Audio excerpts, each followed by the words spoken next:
in all honesty, if the UC's tactic was going to be to take stuff off their offer to be able to scare people, that would have happened already.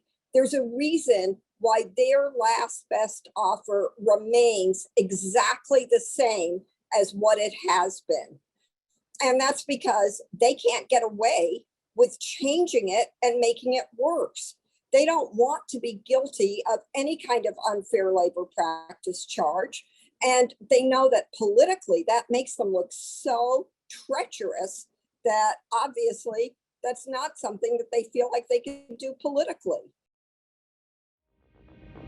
This is the BAM Podcast, Episode 6, Building a Strike to Win Movement from UC to the UK, analysis of the ongoing UC strike in a global context, defeating the insufficient TA, and where to go from here.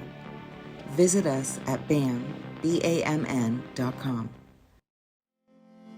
What follows is a discussion from BAM's December 17th, 2022 Tribunal, which took place the day after a narrow majority of two UAW bargaining teams voted to put a tentative agreement before their members in an effort to end a 5-week strike of thousands of graduate students and professional researchers in the University of California, the largest higher education strike in California history.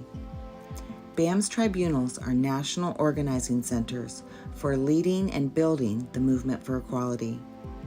In this discussion, BAMN National Chair, lead attorney, and veteran labor organizer Shanta Driver speaks with BAM's spectrum of labor organizers from California to the UK, together with UC graduate students currently on strike, about the importance of the UC strike and how to win the most out of this historic struggle at its current turning point.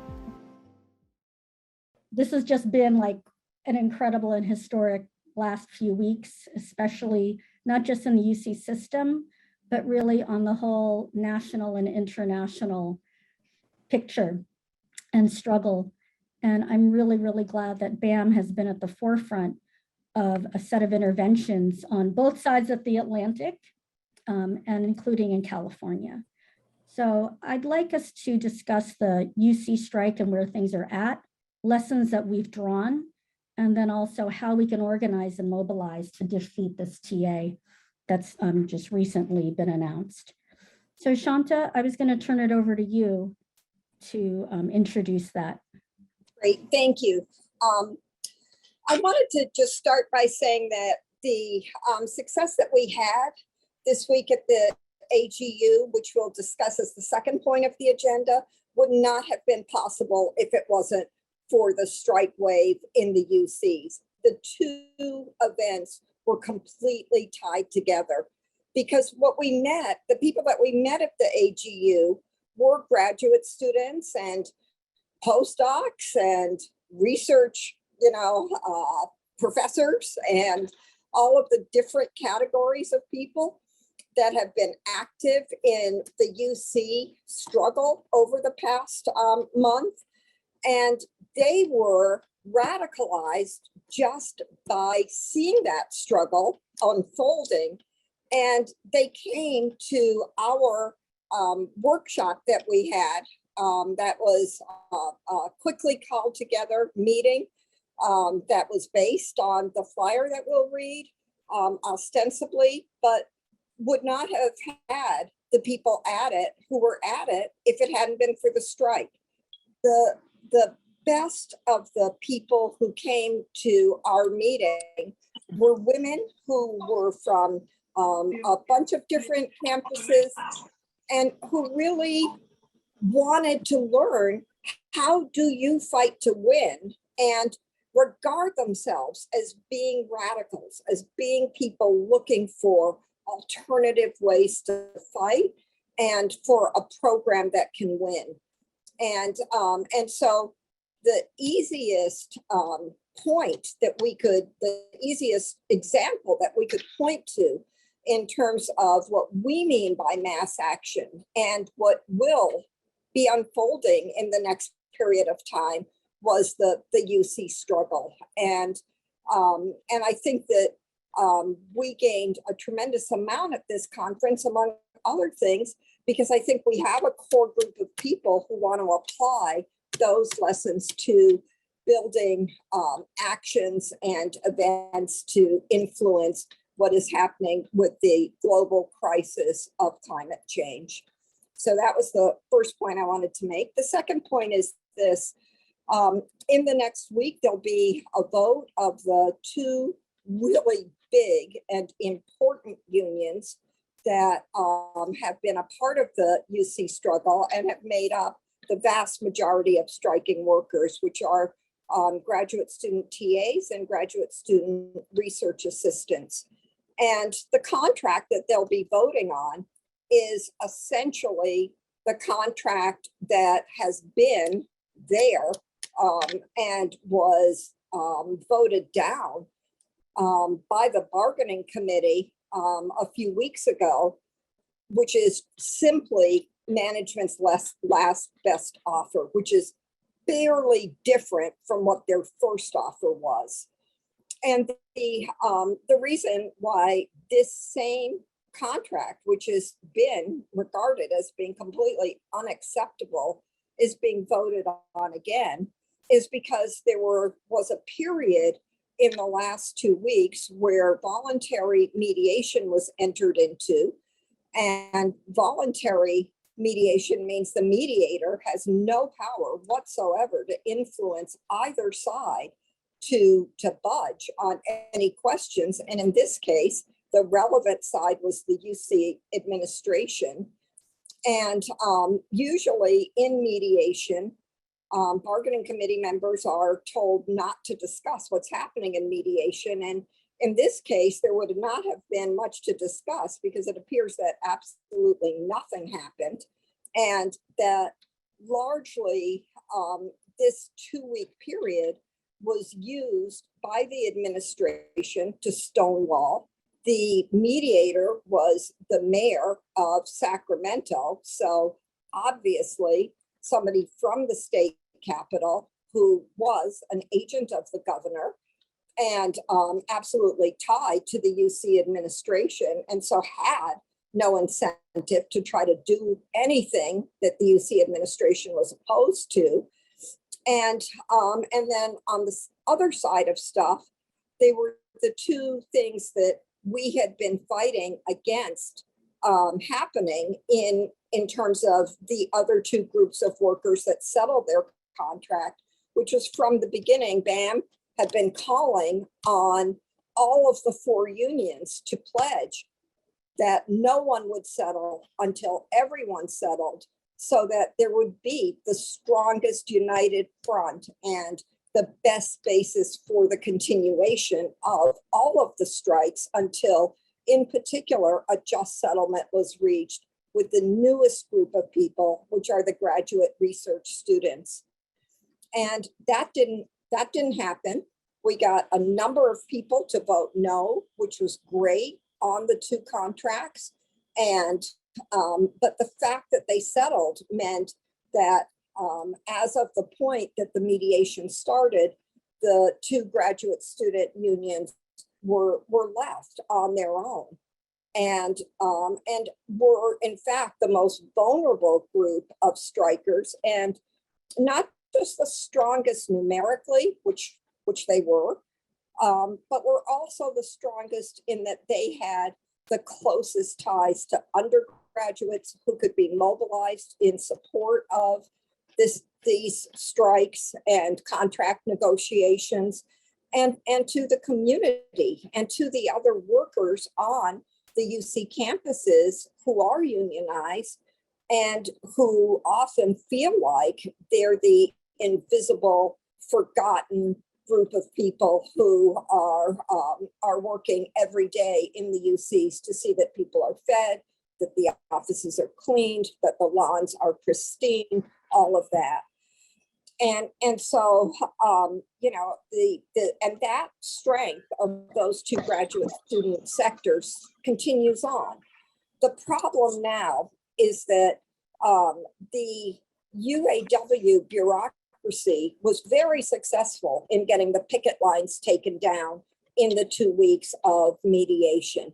They were also very successful in making it impossible for there to be undergraduate organizing because the picket lines were taken down and there wasn't a visible force out there that was galvanizing the undergraduate students or the other workers.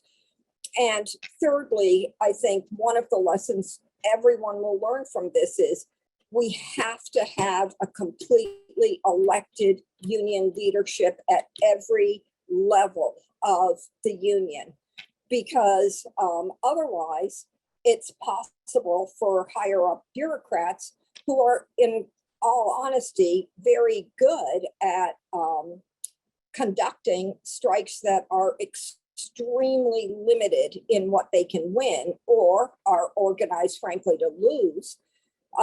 Having those same bureaucrats in charge of communication with the rank and file, and in the graduate unions, the main way that has been manifest is the contact people for each department who have been taking the straw polls and communicating with their fellow workers in their respective departments, but who are not elected and are probably not the strongest people to be doing that. Some of them undoubtedly are, but it's been a mix, and that group of people could have been significantly strengthened if they had been elected by the rank and file. This is the contract was settled as yesterday on the very last day of the term anywhere in the UCs. Everybody's off the campus. Everybody's very atomized at this point. They're back at home. And what I think has the best potential of saving this strike and getting the contract that the graduate students deserve are the bargaining committee people who voted no, who kept strong, who stood on their principles and just said, this is crazy. Why would we vote to offer something back to the members that they already rejected? And we're no different than we were in terms of our place in bargaining that we were 2 weeks ago. We're at impasse. Now we have two choices. We either ask the California PERB to issue an impasse and we go into binding arbitration or mediation for this contract, or we continue our strike and use all of the strength that we have and all of the potential strength that we have in terms of support from the undergraduate students, but also the communities that are definitely behind these strikes. Everybody feels so inspired by the fact that there's this massive strike that's been taking place in California. And there's every unionized worker. I have a lot of contacts with a lot of unions, especially in Detroit and in Massachusetts, where I am now, that have been texting me and asking for more and more details about what's happening in the UCs, of hospital workers, of nurses, of all kinds of people that are truly inspired to see that somebody took a stand and fought. So there is a massive amount of support out there. And what we will do as BAM is do everything that we can to help get a no vote on the contracts that are coming up for a vote on Monday. Do everything that we can to help the two bargaining committee no votes, no people who voted no, to get whatever information they need, legal or otherwise, to advance their campaign to get a no vote, and do everything that we can to win this strike.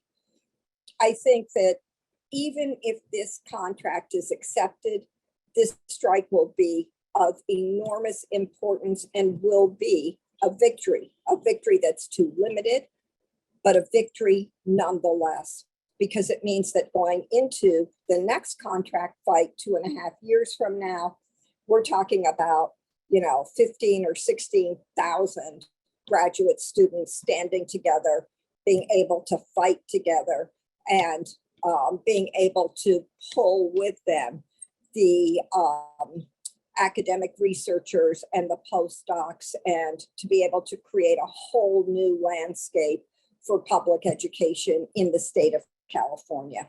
So I look forward to all of the reports today. And as I said, we are available to do everything that we can to advance this process and to help people who are trying to get a no vote to do so. Very last thing I want to say about this strike is that I've been involved in union activity for over 35 years now.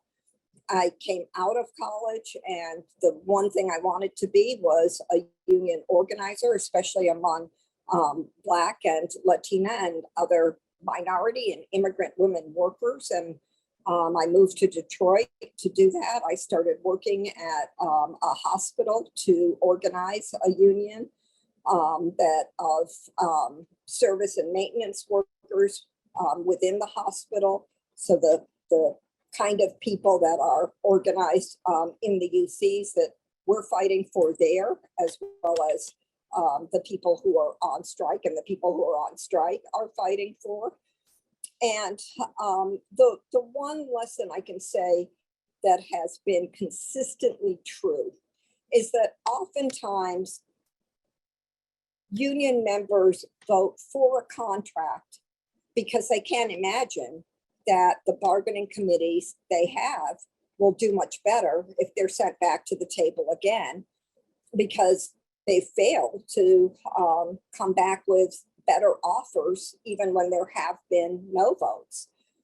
But in the next set of union elections, where it's possible to elect a new president, a new vice president, a new executive board, new stewards, etc., those same workers are absolutely dedicated to getting a new leadership into the unions, their unions, so that the situation that people found themselves in this time will not be repeated again.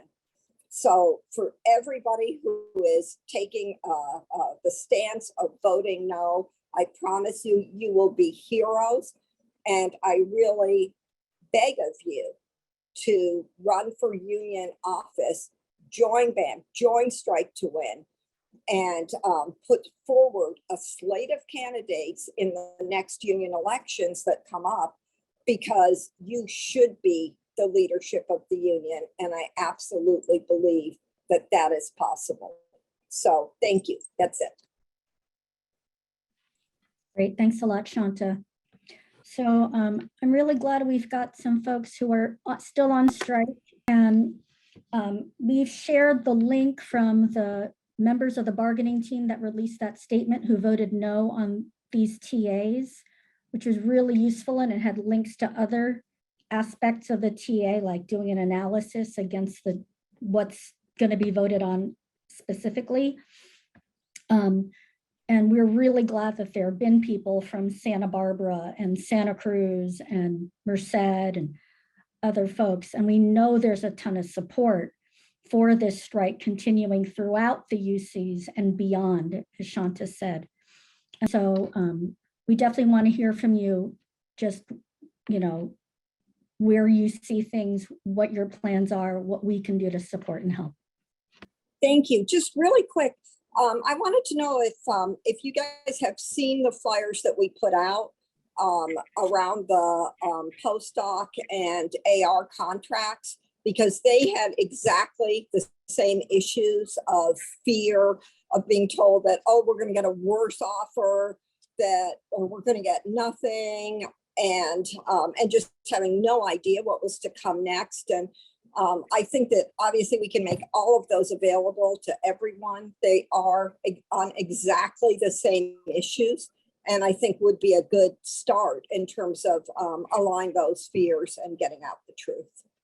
We met some really great graduate students that have invited me to, or invited us to participate in the Strike to Win committee meeting. So the first one I went to yesterday was their third meeting. And I thought it was, you know, if you wanted to hear how great the TA was and, you know, whatever, rah, rah, rah, you should vote for it. You kind of listened to the official union leadership. And if you were, you know, one of the people that thought that was angry and thought that, you know, you could win more, then you were able to listen to an analysis of the contract that was much more critical. So yeah, so I would really like to see us, you know, continue to work with that group. But I do think it's also, you know, important for us to have, you know, meetings like this, because I think, you know, in your own union, in your own struggle, things can get a little bit more narrow than they actually are. And I think you know, a chance for us to have an international meeting with people that are also leading the struggle in the UK. I mean, we need to feel like that. We need to feel that strength of our power internationally, and in order to win. So yeah, but I definitely think there is an appetite and a perspective for needing to continue to organize beyond this strike. So we want to continue to work with Strike to Win. I think as UC Berkeley focused, there's, you know, any other groups that have that perspective, we got to find them and meet them, and also invite them to join us in trying to broaden this struggle beyond the campus into the communities, you know, and beyond California even. So that's it. Hi, everyone. Thank you to be part of this meeting. From Movement for Justice by Any Means Necessary. We're a sister organisation in the UK. I just want to make a short comment. I don't know how much news coverage you've got of what's going on in the UK, but in December, we have strikes, workers, transport workers, postal workers, I can go through the list, health workers, nurses were on strike yesterday, on Thursday for the first time in 100 years. We've got basically we got strikes every single day of this month of December, and we've got teachers planning to go on strike in January. So we have a massive strike wave across the country, particularly in the public sector. The main problem with that the strikes are all separate. The bureaucracies have organized them separately, and this whole thing about don't settle until everyone settles is such an important demand. And we have now established a Strike to Win committee caucus, you know, similar to BAM. It's just so infuriating how the union is going about these things. It's appalling. I've been a union leader. I'm the national chair of BAM. I'm a lawyer, and we are totally happy to provide any information that we can in meetings and writing. We have a lot of stuff in writing on where you guys are at, but the bottom line is you are in no worse shape than you were 2 weeks ago when voluntary mediation began. You are in exactly the same position that you were at. And in all honesty, if the UC's tactic was going to be to take stuff off their offer, to be able to scare people, that would have happened already. There's a reason why their last best offer remains exactly the same as what it has been. And that's because they can't get away with changing it and making it worse. They don't want to be guilty of any kind of unfair labor practice charge. And they know that politically that makes them look so treacherous that obviously that's not something that they feel like they can do politically. I think what's really hard to understand about where the American union leadership is at is that they feel absolutely tied to the Democrats. And every single policy of theirs is shaped by what they think will help the Democrats. And at this point, they don't want rising expectations of anyone. They don't want graduate students across the country to think, oh, we could get $10,000 raises. They don't want, rail workers to think, oh, maybe we could actually get some off days sometime, or, have adequate sick pay. They want to keep everything and the expectations of people as low as possible, because quite frankly, the people who fund the Democratic Party have no interest in sharing their corporate billions with the people that do the work and produce that revenue. And that's unfortunately the most important thing at this point to the Democrats, is maintaining that level of low expectation. I think from the standpoint of the UAW leadership, what they've been trying to balance between is being able to say, look, we got union recognition for all of these graduate research assistants, and that's a huge gain. So join the UAW, let us come onto your campus, do an organizing drive, because we can get you that. We can get you a first contract. We can avoid putting the membership through a grueling process of trying to get union recognition through an election. We can do it through the mechanism of getting 50% plus one cards and then bargaining a first contract. And that is an important gain. And it's an important gain that the UAW has made in this situation. But they've wanted to balance that gain against making it possible for people to win really big gains during this first contract fight, because they've wanted to limit stuff to the question of whether or not there was union representation, not how much could be won by a strike. And I think that that's been their balance. And everything that's been being said about, oh, we're just going to get worse and blah, blah, blah, it's just not true. It's not going to happen. I can guarantee you of that.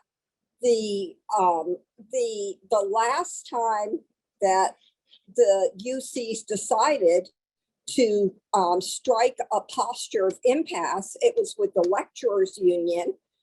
They went into binding arbitration. They settled a contract. They got better than what the last offer was.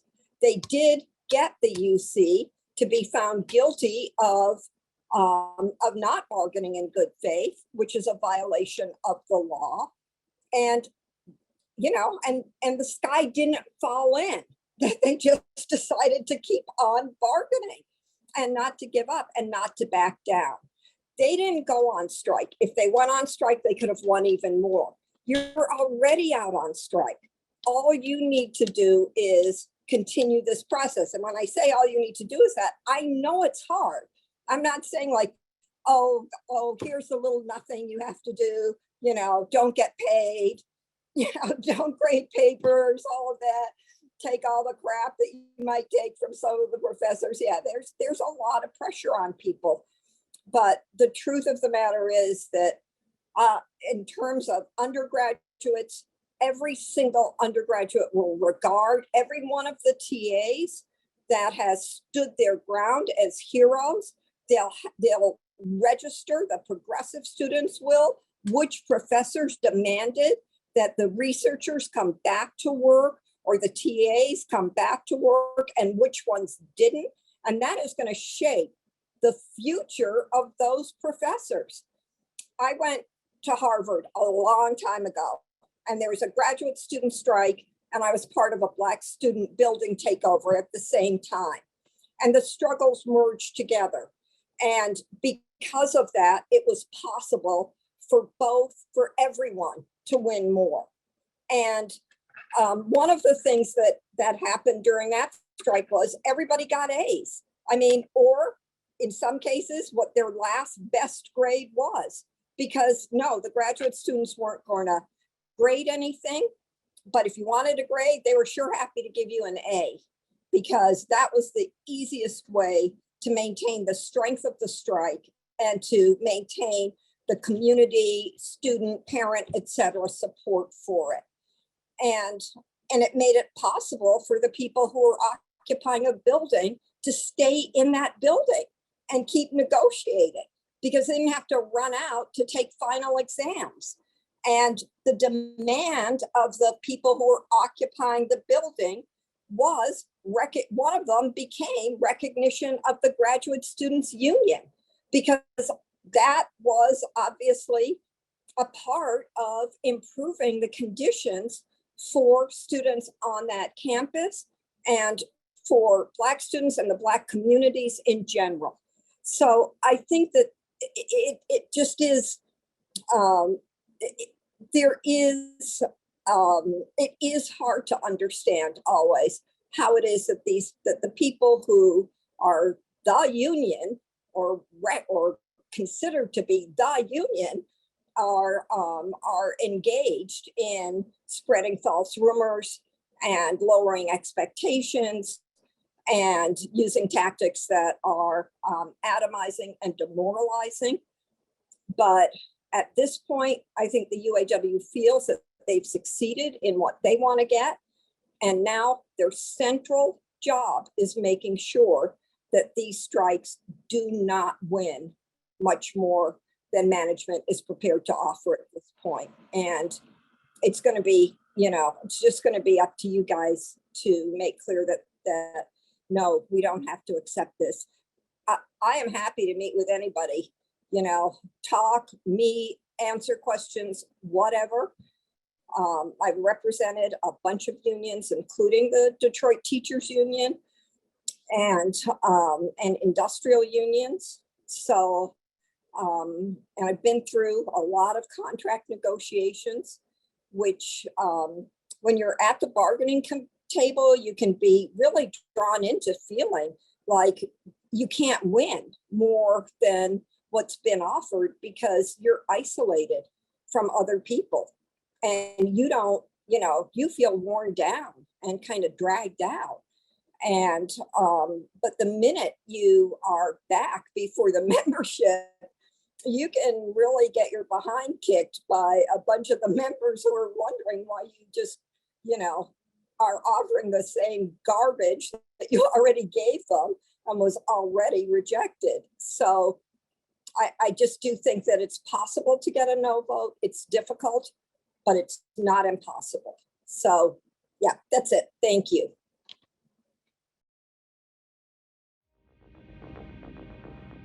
This has been the BAM Podcast. The movement needs leaders. It needs people to join BAM. Follow the BAM Podcast, visit BAMN.com, and join us on our Discord to build the movement. We are on Facebook at facebook.com/BAM page. Our YouTube is youtube.com/nationalbam. We are on Twitter at followbam, on Instagram at joinbam, and on TikTok at joinbam. Thank you for listening.